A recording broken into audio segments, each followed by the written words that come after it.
throw your legal disclaimer. Yeah, throw your legal disclaimer, Donda, that says if you do not want to be recorded or pictures shown, go down or do whatever, just throw it. Yeah, if you don't want your picture or your name on the screen, feel free to obscure it and yourself.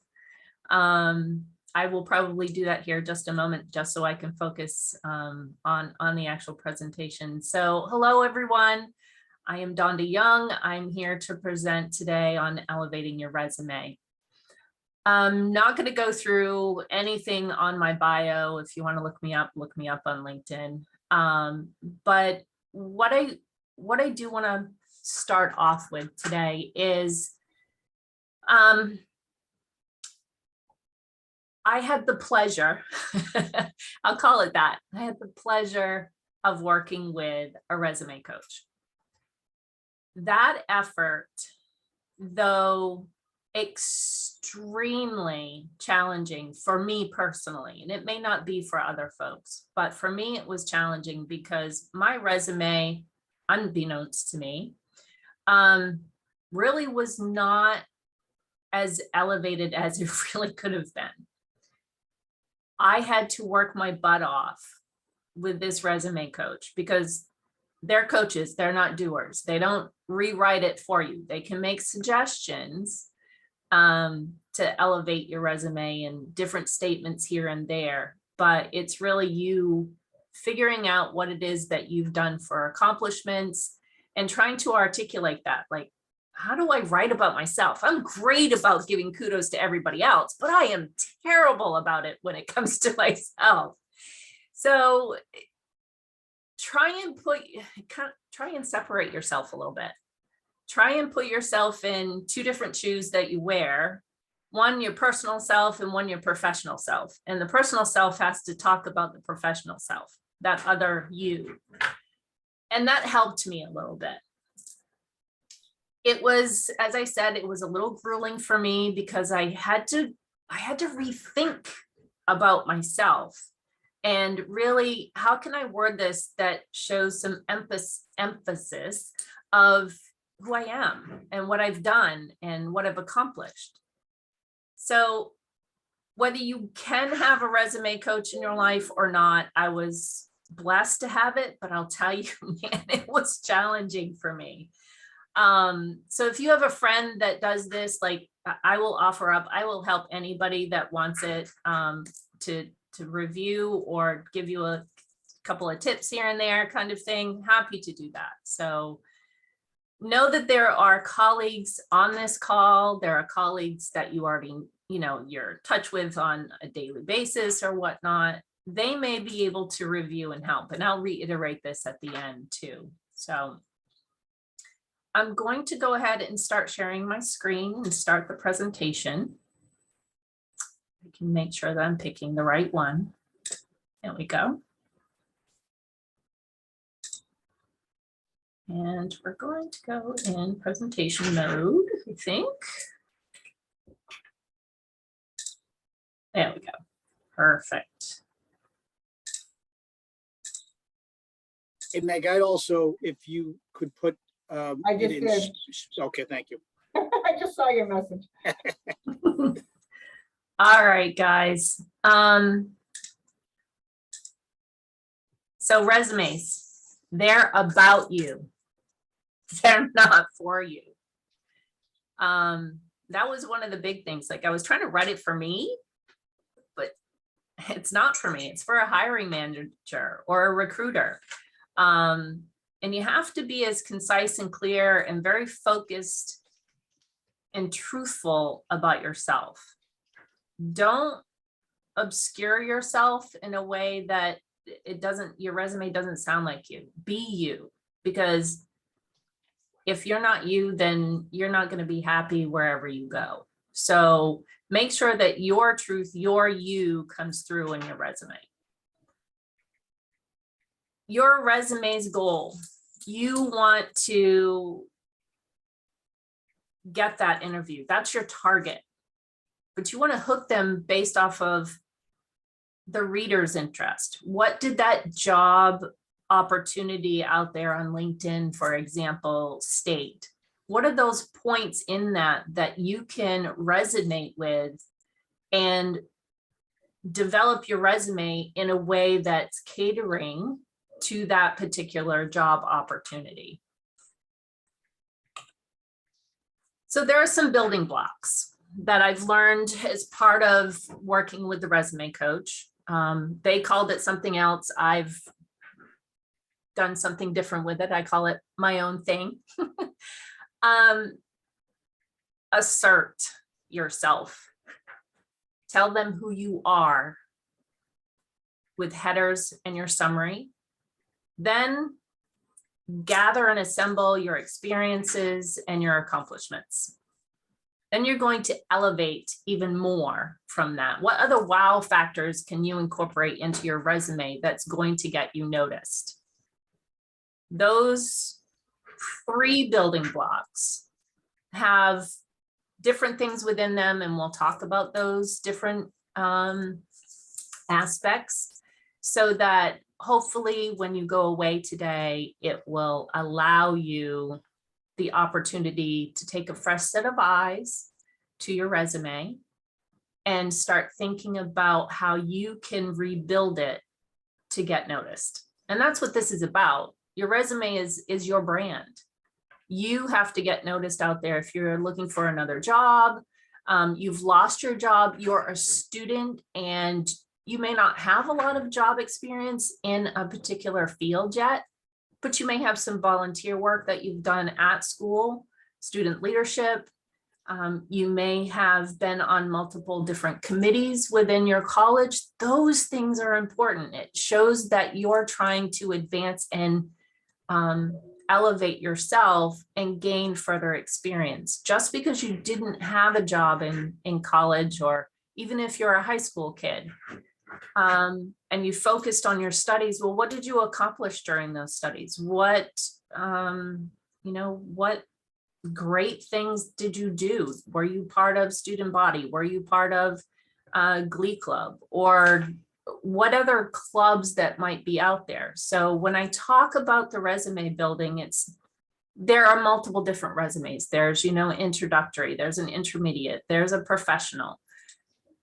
You can look those things up online and the differences between them. And I'm not going to get into those very specifically, but I want to get into the meat of what you can include in your resume and how to maybe word some things to help you move yourself forward, because you are your brand, whether it's in your resume, on LinkedIn, and I can probably do another session on elevating your LinkedIn profile too, because we went through that. But know that you are your brand and you have to make yourself known. And that's what part of your resume is for. So your headers, you always want to include your name, your phone, maybe not your address, but your city, state, your email, and always try to include your LinkedIn profile URL. If you do not have a LinkedIn profile yet, I would encourage you to start thinking about that. Something is better than nothing. Little steps, slow starts, help you move forward. Okay, so here are a couple of headers that I put mine in here. Apologies, guys, for the dog. He's a little mad that I haven't let him in so he could be on camera. You want to make sure that you have any designations or certifications in your title.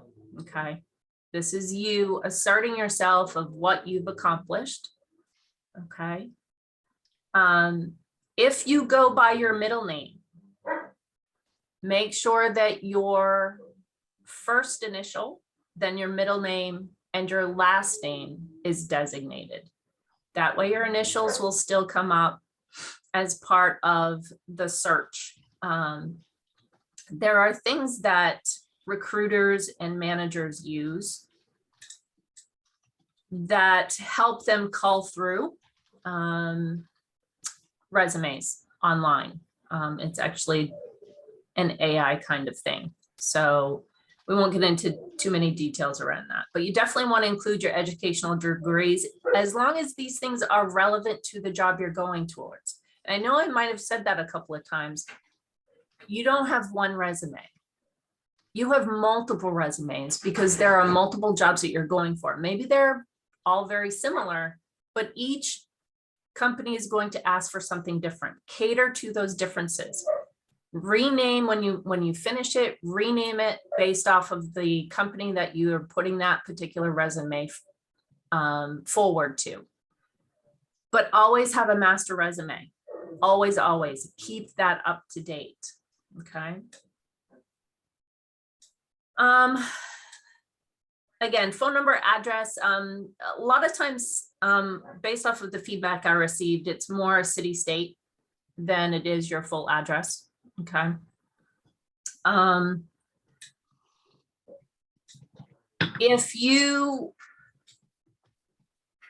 There's an application tracking system, I kind of alluded to that, where those tracking systems for resumes, et cetera, cull through and look at headers, et cetera, based off of the resume. Do not, on your first page of your resume, put your header information using Word's insert header feature. This application tracking system software will not pick them up. So you'll get missed. I made that mistake. Okay, so don't use the insert header within MS Word for your first header page. Okay, second page is fine, but that first header page, you want to make sure that all of this information is there on the page for you. Okay.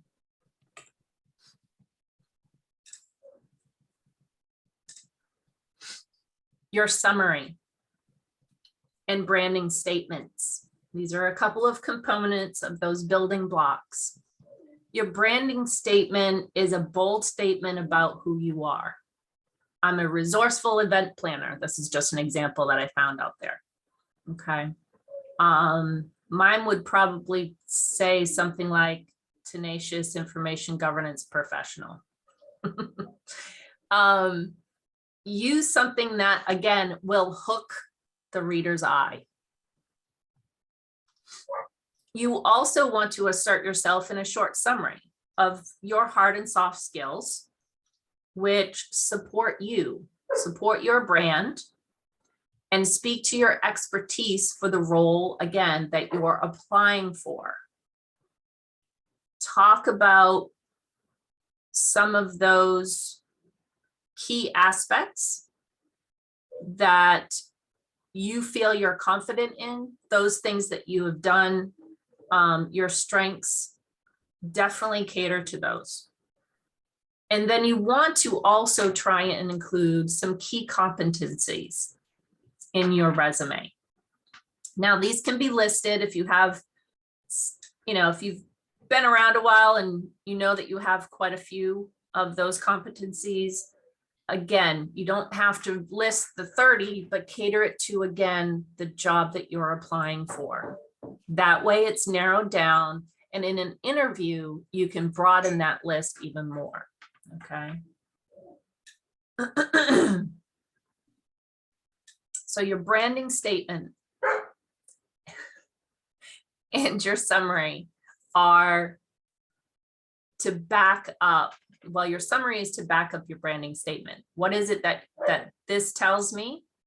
And make sure that you're honest. Be you again, okay?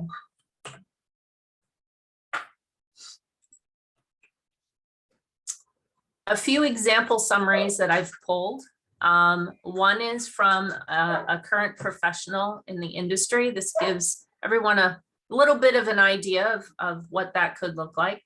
And then I also am working with a student right now. And this is part of his statement and summary. Still in a work in progress, but it gives you an idea of the differences between, I'll say, an entry level individual and someone that is at the professional level. Okay, so you can see some of those design differences. You may notice that in the last screen and in this one, this green font is a eye catcher. Part of my conversation with my resume coach was green and blue are two key colors that will grab the eye when looking at resumes. Green, more predominantly, green is go, green is good. That's the way I try to explain it to my college student. So it grabs the eye and it allows the reader to see yours over others. Now, of course, resume coaches and resume sites and etc. may say the same thing, and everybody's now using green. Well, alternate blue. And if you're putting in multiple resumes, alternate between the two colors. But again, be you. Okay.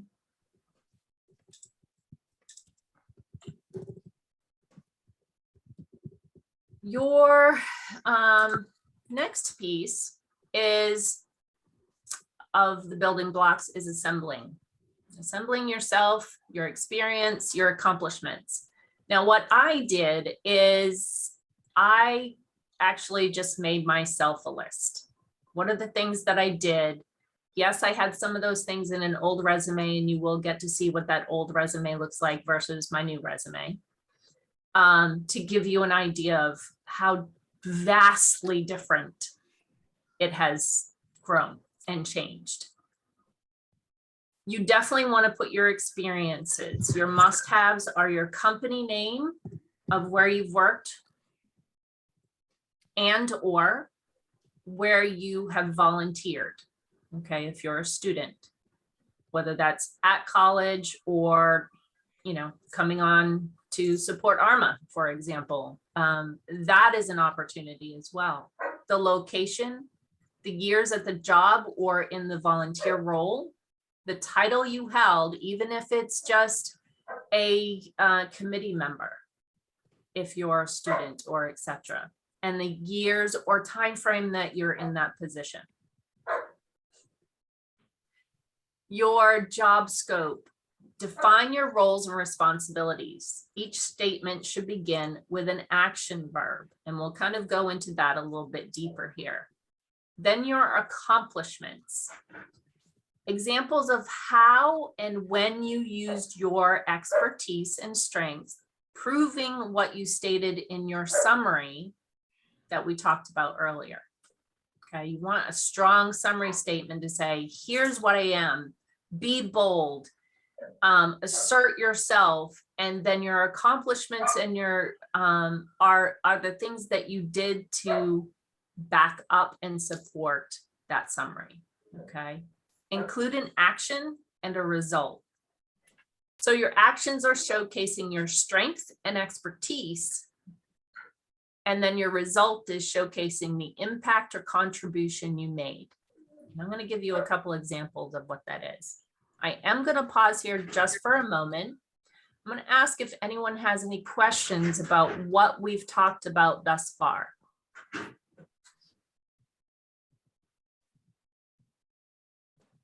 Okay, not hearing any. So example, experience, and accomplishment statements. You can write these in two different ways. You can write it from a result and an action, or an action and result. This was the absolute tough part for me when rewriting my resume. It was the result that was the challenging part for me, because apparently I was terrible at quantifying any type of metrics.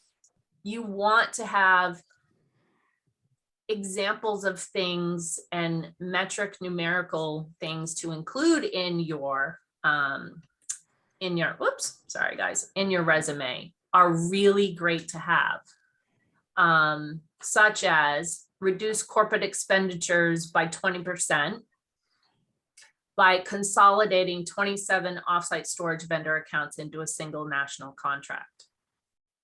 This is one that's actually on my resume. However, all I had was the action. I hadn't thought about including the result. It's a bolder statement about what you accomplished and what you were able to do for the company that you worked for, or the volunteer organization that you're a part of. Maybe it's an animal shelter and you have a certain role there, okay? An action and a result is stated just a little bit differently, but you're still incorporating the same thing. Developed and maintained self-paced online courses that resulted in more than 5 million in revenue. Pretty darn bold statement. Now, if you took out that 5 million in revenue, that great. You developed to maintain self-paced online courses. Okay. What does that mean? What did you do? What was the accomplishment there? What was the result of that? Try and think in those terms. And that result action or action result is really going to be a more powerful statement than just the action itself. Okay. Another tidbit, when you're writing out your accomplishments, try not to repeat the same action verb more than twice. Such as developed, developed, developed, reduced, reduced, reduced. Okay, you want to mix and match that. So that's why I put in here the thesaurus is you're going to be your BFF. It really will be your BFF. It is going to be one of the better things that you use as a tool when developing your resume.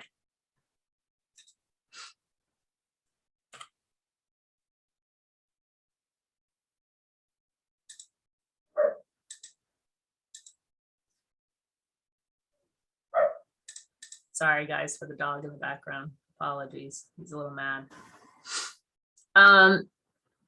Another thing to talk about, I'm just going to back up real quick, is looking at when writing your experience, try to include, and I will give examples of this a little later on, but try to include a little bit of a 2 to 3 sentence summary statement for that particular role, and then start listing what those accomplishments are. So let's say you were a manager or a salesperson and you wanted to articulate some of your experience. Oversaw delivery of 1,300 installs weekly and cable rigging and services for retail and financial clients. Subject matter expert for regional low-cost development. Those are some examples of a few sentences to say the powerful things up front, and then you back it up with what are the additional accomplishments in bullet form that you can incorporate. And we'll actually see an example of that a little later on. Okay.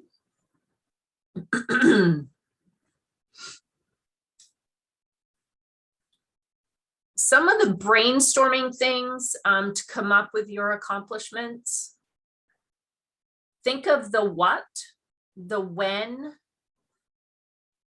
and also the how. So what did you do?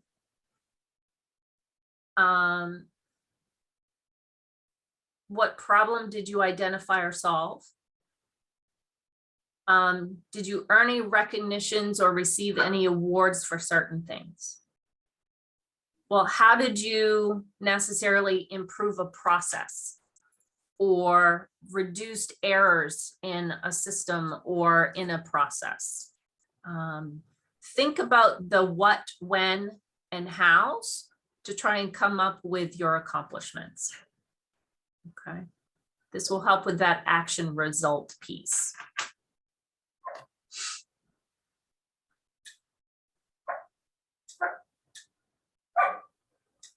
And you want to also try and aim for one accomplishment for each year that you were at or in the position.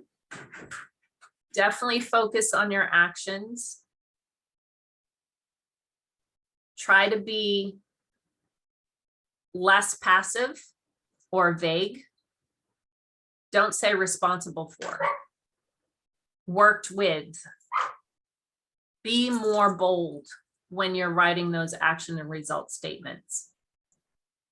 Always try and write in past tense unless you're in a current position and you're June of 2021 to current. Those are still active and not past tense. Okay. And then whenever possible, like I said, use metrics. This was a tough one for me. I hadn't quantified those metrics at all. And I had to really dig deep and think about what was it that I accomplished and the result that I was able to articulate. I actually had to pull out some of my old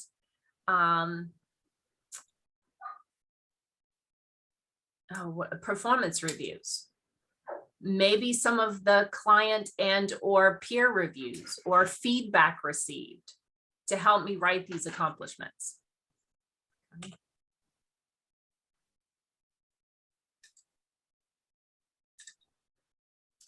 So your additional wow factors to help elevate you. Here are all the other things that you want to try and incorporate in your resume. Education, absolutely. Certifications. Other professional development. Publications that you might have articulated. Presentations. If you're a current professional or someone just starting in your presentation skills and you've done a presentation at work, talk about that. Put that out there. Do it here at the chapter. That's another way to elevate you and your brand. Okay. So when talking about education, now I know in the industry there's some differing opinions about how to do this. Based off of my feedback in the resume coach, if you've completed something, put in the completion, your university name, the town, and state, okay? If it's in progress, we're going to articulate that you're pursuing something and include the other items such as university, etc. Also include the expected graduation date. If you have incomplete coursework, this is the one out there in the differing of opinions. My particular resume coach had said, let's make sure that you are articulating what you've done. Now, I know that's maybe a little different than what some folks have gone through, but take credit for what you've done. Coursework towards bachelor's degree, putting in the university, etc. Or you've completed so many hours towards a degree and what that is. Again, show what you've completed and what you've done. Those are two different ways to put that in there, okay?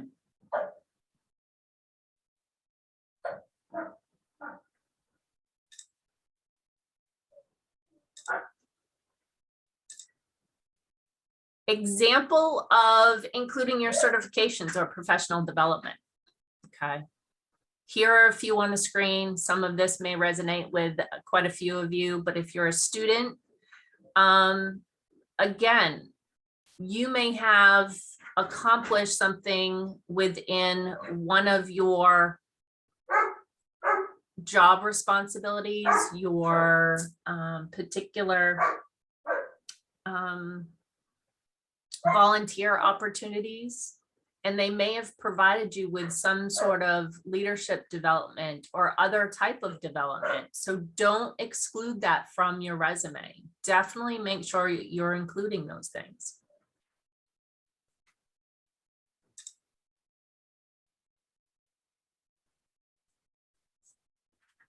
All right, before we get to tips and lessons learned, I want to show you a couple of examples of resumes. And I'm just going to stop sharing here for a moment.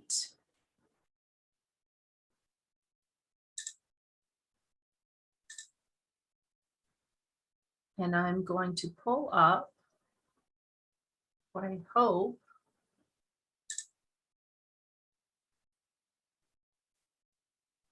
is a new screen. There we go. So here's my, ooh, talk about vulnerability and being me. This is what my resume looked like back in, I'll say 2016, 17. And even moving into 2020, I had these particular items within my resume. I was trying to be bold, you know, using these lovely colors. Purple happens to be one of my favorites. I did have a summary statement. I did have some of my key strengths, because when I learned how to do resumes, that's one of the call outs that you wanted to put in your resume, and then talk about your experience. Well, I just did the litany list. You know, direct and partner with business areas in IT. Assist with responding to regulatory audit and investigation requests. Okay, great. But what was the outcome? I didn't include that. I hadn't thought about, well, what did that mean to the company? What did that mean to the action that I did?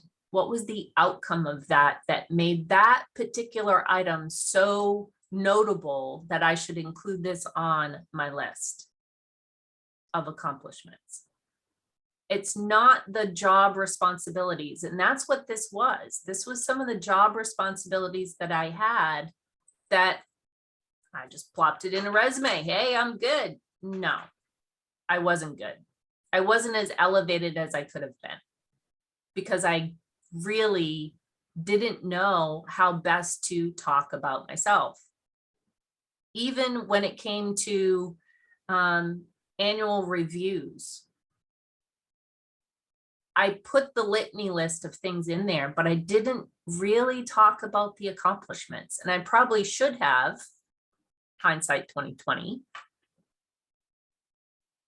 Again, we're good about helping and elevating others, but sometimes we're really bad about doing it for ourselves. So try and split yourself when you're looking at your resume and really think of that professional self, that student self, as someone other than you for a moment, and it may help you. Okay, so this is what the resume looked like. Professional certifications, affiliations, coursework, community volunteer work. Okay, so this is what, I'm going to do a new share. Hopefully this will work well. This is what my new resume looks like. Okay, it is kind of a template. I've kind of obscured some of my things here. It looks so different. I even now have some technical skills and tools that I've used to help me along the way in my varying different roles. Those are important too. It shows that you're willing to learn those new tools, and you may be able to bring a skill to your new employer that they're going to need just by, hey, I use Trello at IBM. Fantastic. Now I can use it other places, or Teams or Skype. So now I have my professional experience. I have tried to incorporate those things that I've talked about to you today I've put in metrics and numbers where appropriate. Those things are important. I could even articulate, and I'll have to go back as I'm saying this, but I'll have to articulate and look at, I may need to beef up my professional affiliations, my time here at ARMA. How many volunteers did I help lead? That's not in here, I don't think. That's probably important. Okay. So don't forget the little things. Those are important too. Just try and be you. Try and take that next step in talking about yourself in those positive ways to make you more elevated, not only to the employees potentially, but in the industry that you want to go into or move to, who knows? But just try and do that to help yourself move forward. Right. So tips and lessons learned, and we'll get into some Q&A here shortly. I know we have quite a bit of time left, but I did want to make sure that we left plenty of time just in case we needed the Q&A, and we can go back through as we need. But those tips and lessons learned, try not to be wordy. I am wordy when I write. I am not concise. And I had to learn to be more concise in my resume. Short, sweet, to the point, but made sure that I tried to elevate myself within those points. Keep your master resume template. Keep it up to date. If you get a kudos from a client, you get a kudos from a manager, you win an award, you have completed a project within time and budget, and what was that budget, and did you save money? Keep that master resume as updated as possible. Don't do it afterwards. And always try to use keywords and phrases from the job posting when you're putting out your resume. Those are going to be grabbers, especially with that lovely system that they use, and they will pinpoint on those keywords and your resume will get plucked out. Okay. Track your accomplishments and any metrics associated with that. And I know I mentioned this earlier, but your annual performance reviews, your client and peer feedback, those things are important. Keep them for a period of time. Put them in your resume to make sure, your master resume, to make sure that that's available to you. Don't wait until you've already left a position to recall all that you did. That was my other very hard challenge when I left Unum to go to IBM. And when I left IBM to go, well, had to leave IBM. We had sadly, they cut our department. But moving into legal RM, I wanted to do a better job at recalling those things. I did that from a IBM transition over to legal RM, but when it came to the Unum aspects going into IBM, oh my gosh, guys, that was the challenging part for me. I had to recall everything that I did and really meditate on that so that I could get those things out of my brain. The other thing I would say is ask a friend or colleague to review your resume once you think you've done and completed, or hey, I did talk through a project that you did, but you're not really sure how to articulate that. Go ahead and ask a colleague to help you. That's what we're all here for. That's part of this network that we're building.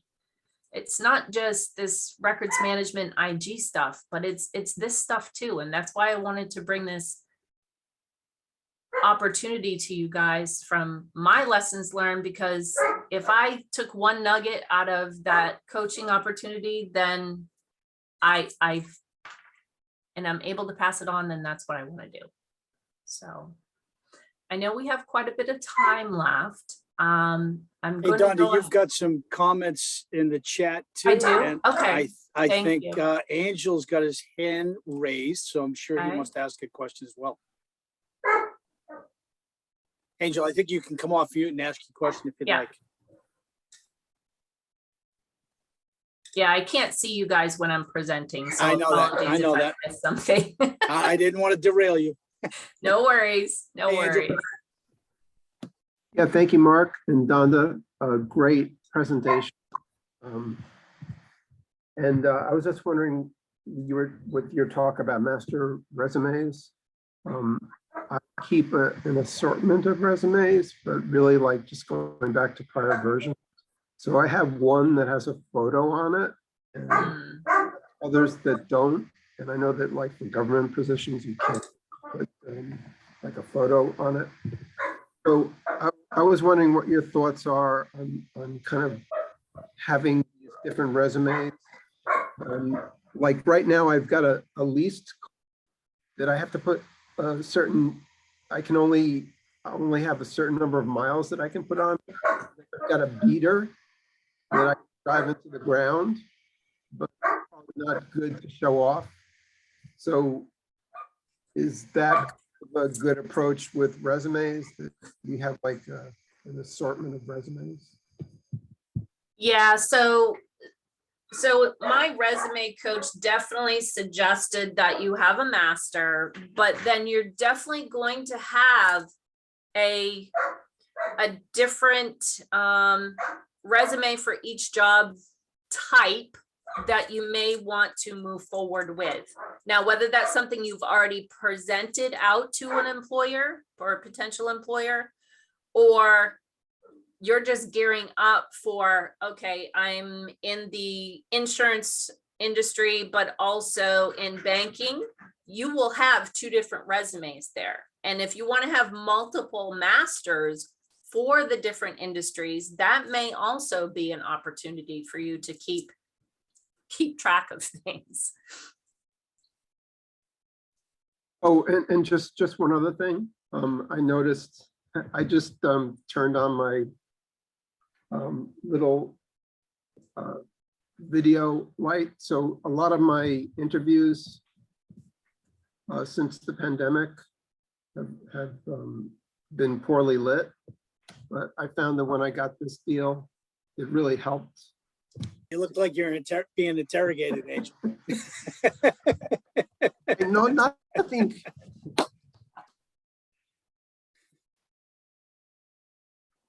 Great questions, Angel, and great suggestion. I think lighting is definitely important when you're trying to visually see the person that you're interviewing, or the person that, you know, they want to see you if you're the interviewee. So definitely. Hey, Don, I have a question.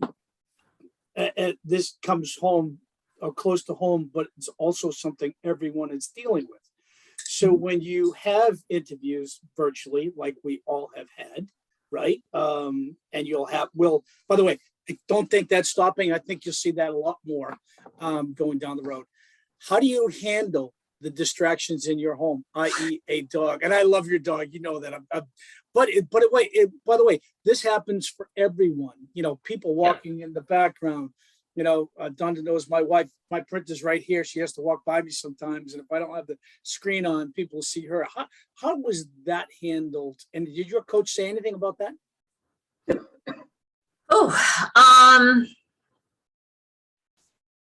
Being in the at-home environment, as you've noted, Mark, definitely poses challenges. You're going to have a kid, you're going to have a crazy dog that barks through your entire presentation. So apologies for that, guys. You have to do the best you can. You can't always mitigate those challenges in an interview. Your cat jumping up in front of you on top of your computer and gets in the way. I think some of my ARMA New England folks know that whenever we're on a board call, Tony decides that he's just going to come up and jump in my chair, and you can see his face literally right in front of mine. And he's a lap dog. Yeah, 105-pound one. Right. So, you know, do the best you can. That's all you can do. And I think in this universe that we're living, this virtual universe, where less of the face-to-face interview is happening, not only because of COVID, just because of the ease. of things that you can only do what you can control, and you can mitigate as much as you can prior to, but you can apologize once, maybe twice if it's really disruptive, but they get it. They're used to it.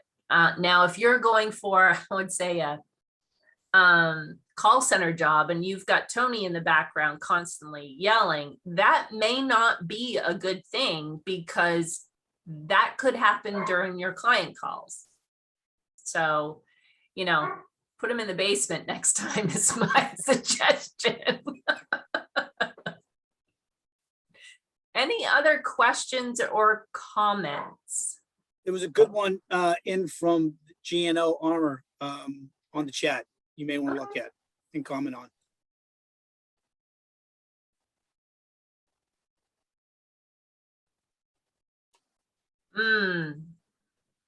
Good question. So in the chat, do you know ARMA? If you have a friend in HR or someone that hires regularly, great option for reviewing your resume. Also, talk to them about interviewing. Might be another good option. Okay. Interview with one of your colleagues. Make them interview you, or vice versa, whatever that happens, you know, the role happens to be. But this network is a great network, guys. Leverage it for more than just, hey, I'm stuck on a project and it's an RMIG situation. We're here to do the soft skill stuff too, and help elevate you so you can get to the next place that you want to be. So, Donda, I'd say another Yes. resource would be, and Mark and I took advantage of this a little bit, is the career placements and there's alumni programs to help with career placement with the colleges and universities. Yeah. And they're a big help. They have groups, they have people that are in similar situation as you, but they also have a wide variety of industry knowledge and experience in those areas. And they'll help you with a wide variety of things. They've been extremely helpful. absolutely. for me, yeah. My resume coach actually was from Manpower. And I cannot say enough positive things about working with that group. It was Right Management. If anyone wants to look that up, it's a service that was provided after leaving IBM, and they provided us all with that opportunity, and it was well worth it. Right. I would say the second thing I was thinking about as you're going through all the different ways you can construct your resume, all the different people you reach out to. I went through a lot of that myself. And so I was doing that for about 2.5 weeks. And, you know, my wife says, well, did you get your resume out? Did you send it out yet? Oh, no, I'm still working on it. I'm still in progress. I got to get this exactly right. I don't want to send it out until it's right. But, you know, the problem with that is that it's not out. She said, so you didn't send it out, right? No, I didn't. So I guess the point is get it close to perfect as you can, but get the thing out there so you can start drawing in some feedback and get some meetings with people, because you could spend a lot of time trying to get it perfect, but it's still not going out while you're doing that. So get that process going, set a timeline for you. Say, got to get it out. Yeah, agree, John. That was me. Yeah. I had to be perfect. I Yep. wanted it perfect, and it's Right. I took too much time on some of those things, and I Yeah. absolutely agree with that Right. that recommendation. And setting a date, set a date, 2 weeks out, set a date. It's going to go out regardless of what it looks like by this date, you know, and get it out. I think if you have a master too, it's easier to just do small tweaks. So you know you've got something that's good enough in a pitch. Right.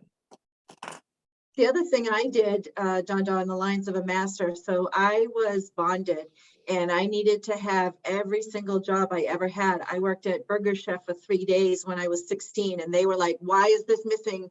And I was like, oh, I didn't think it mattered, but it matters to bonding purposes. So then I started keeping a list. And it helps when I go for a job, because I list my supervisor, because that's often asked for in an application, what my salary range was for, they often ask that in an application or something similar. They're getting better about not having to ask that now, but there is still, you want to know kind of what you were making.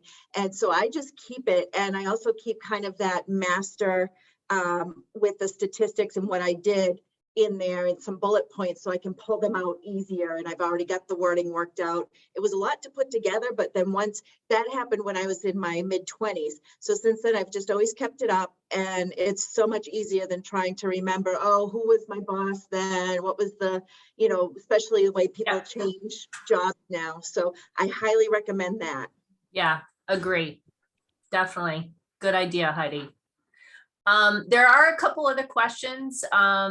I think John had asked in the chat, I have a number of interviews over the phone, but none on screen yet. Should I use a specific room with just myself in it? For the on-screen interviews, and you know your circumstances. So if you know that you might get interruptions, whether it's an on-screen or off-screen interview, you have to decide whether being in your own space is relevant or not. I would say if it is an on-screen interview, I would highly recommend trying to be in a space by yourself. That way it's less interruptions for you. You don't have the crazy dog running behind you, the cat, or, your roommate or whatever interrupting you. So I would recommend that. Metrics. If you don't have metrics documented, that's a tough one. If you can pull it out of your memory banks, do it. If you can't, then you can't. I mean, it's not like you can pull those things out that you don't recall, but if you can start really thinking about, well, what metric would I have included if I had done this right, or thought about that the first time I wrote this. Think about those things and really try and jog your memory. Don't let it hold you up from putting in your accomplishments.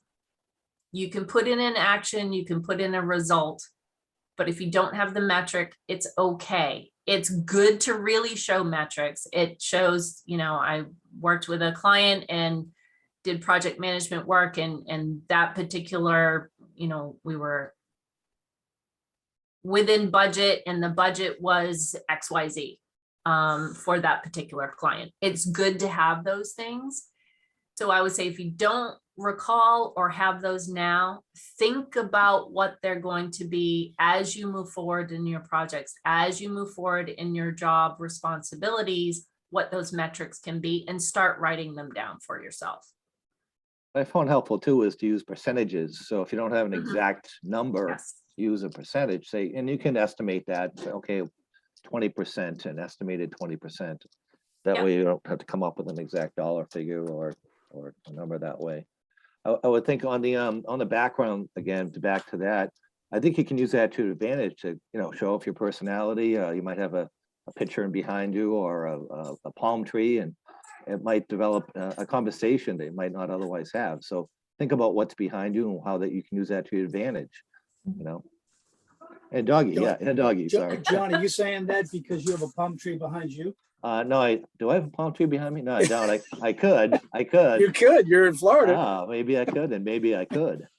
But those things are an advantage. It's kind of when you go on an interview, when you in person in the old days, when you look around the office of the person you're interviewing with, oh, you're a golfer, oh, you're a dog lover, or oh, you love palm trees.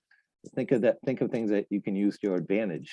Because every moment is a chance to use that to your advantage. Absolutely, John. Any other questions or, suggestions that may not have come up yet? I was going to say we should probably look at metrics throughout our careers. Really, we should be looking to see what is the value of what we're providing, because there's got to be some kind of value, some kind of ROI for our company. We're not just being paid to sit there or just to do things or stay busy, but we should have some, I want to say, evaluated value, some You know, we should know that we're going to save money, but how much? Do we have an idea of can we figure those things out before we do them or as we're doing them? So and that trickles down into your resume, I think, very nicely. I think it's okay to do some sort of estimate. I mean, as long as it's an honest estimate. And in being creative with measuring, there's a book that about being that was about Pico or a chemist called Fermi, I think, and he actually came up with a way to measure just about anything. And what it was is that they had some kind of a situation where they were a number of scientists were trying to estimate how big an explosion was going to be, or some kind of reaction or something like that, and nobody really knew, and they couldn't really test it. But but what he did was he took, I think it was like 8 or 9 people, and he had them estimate, okay, if within 90% 90% confidence, what do you think that the outcome would be? How much of an explosion would it be? And they all put all their answers together to come up with one answer, and they were actually very close. And that can be applied to just about anything. So you could call your boss up and say, how would you estimate about how much we saved on this, or how much more efficient this process was, or whatever. You could, maybe touch base with them, or maybe a coworker, put a few numbers together and actually come up with some numbers you never thought you could come up with.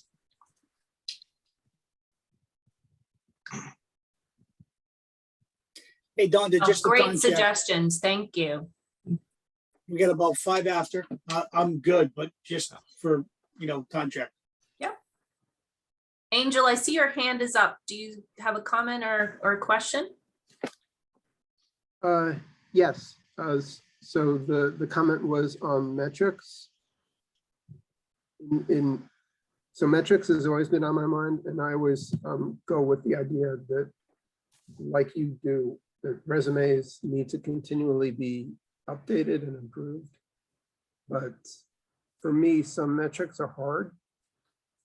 So I kind of revert to language that can be like a trigger for potential employers that are looking at this as what's in it for them. So one example would be, can you quantify lost goodwill for a privacy breach? And if you can't, you can just say, reduced risk from this or that, reduced risk of paper records burning up in a fire by connecting it to your organization's insurance rider, things like that. They aren't necessarily quantifiable, like 20% this, 15% that, but they make the employer understand your value as a professional. I think those are great points. I'm going to throw something in there quickly, if I can interrupt, is you could use industry averages or industry information. Like if you do a retention schedule, it should reduce your getting sued or, over throwing something away you shouldn't have by X%. So you'd point to an industry number. So if you have a policy, it will reduce your risk by this, or if you have a WISP or something like that, then it can reduce your company's risk by X amount, and kind of leverage those things if you don't have the exact number. Yeah, it's a proselytizing opportunity. Right.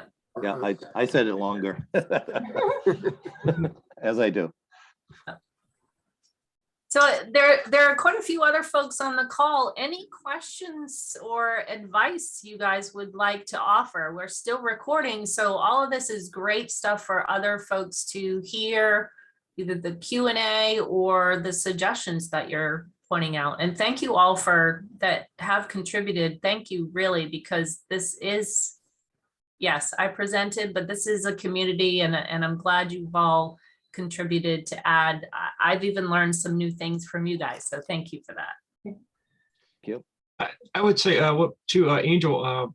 I don't know if any reason to put a picture of yourself on a resume. Mm. Obviously, they can go to LinkedIn and see your face or whatever. But from what I've heard with HR, never put your face on, Yeah. on a resume.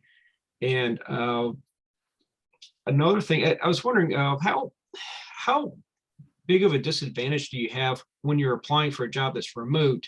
It's fully remote. They say it's fully remote. But if you're in Louisiana and the job is in Connecticut or Washington or somewhere, does that play a part in how accepting they're going to be of taking you as an employee? It might be that it could be part of it, because I did an interview a couple months ago with a company close to me, and part of their onboarding the people who were coming on already, they had one lady who, it was still remote because their facility hadn't been built, but she was moving from California to Massachusetts so she could be in that position. Can I jump in just real quick? Yeah. So at my company, we hire a lot of contractors in my sub department. This is how it can affect you. If you're remote in a region where the cost of living is less than where the job is advertised, they might lower the offer. So I've seen that. And I'll just say also, John, as far as photos go, don't put your photos on government jobs, but I got my current job by putting it on. And my hiring manager, who now is working up remotely in Cambridge, specifically mentioned the photo as something that you like. So you really still need to target your resume based on, is it like a newish feel organization, or is this by the book government type spot? Yep.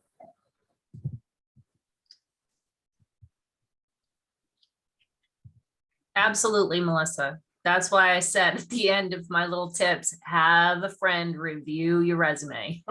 You can use Word to slice and dice and make sure your grammar is correct and your spelling's correct, but sometimes a second pair of eyes or even a third pair of eyes is going to help you even more. So absolutely, Melissa. Another thought on the metrics is that if you don't have the metrics handy yourself, reach out to your former coworkers and see if they have something, or reach out to your former supervisors if they're available and see if they have something. And I did that a couple of years ago. I reached out to a couple of people that we had worked on a project together, and I couldn't remember exactly the numbers. So I reached out and said, was this correct? So. Yep. Yeah, if you're still in good rapport with that that group of, whether it's a prior manager or even your colleagues that you worked with there, yeah, definitely ping them. It's worth a try. Absolutely. Well, those people might also be on your reference list too, so they might get a call, right? Hey, So you want to make sure you're accurate. Yes. I think whoever's hiring you is looking for an ROI, plain and simple. They want to know what you can bring to them. right. What did you do for someone else? What's your ROI to me? I think it's Mhm. as straightforward as that. Any other questions from the group or comments, suggestions? I don't want to keep us unnecessarily, but it's been a really great conversation here towards the end about our experiences, sharing with each other. That's why I love this network. It's such a great group of people to be connected with, because we can bounce things off of each other and share stories that we can learn from. So please feel free to not be shy.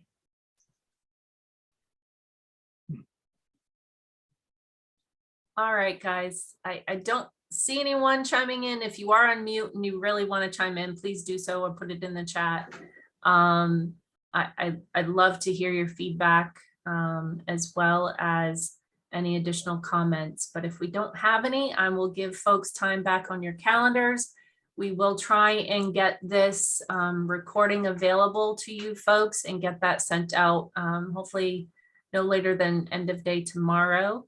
Be on And our YouTube channel.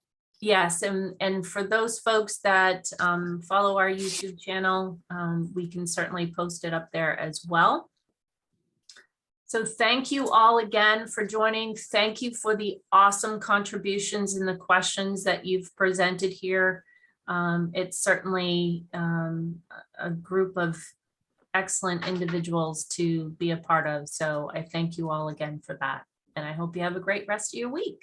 Thank you, Thank you, Donda. Donda. Rhonda? Bye, guys.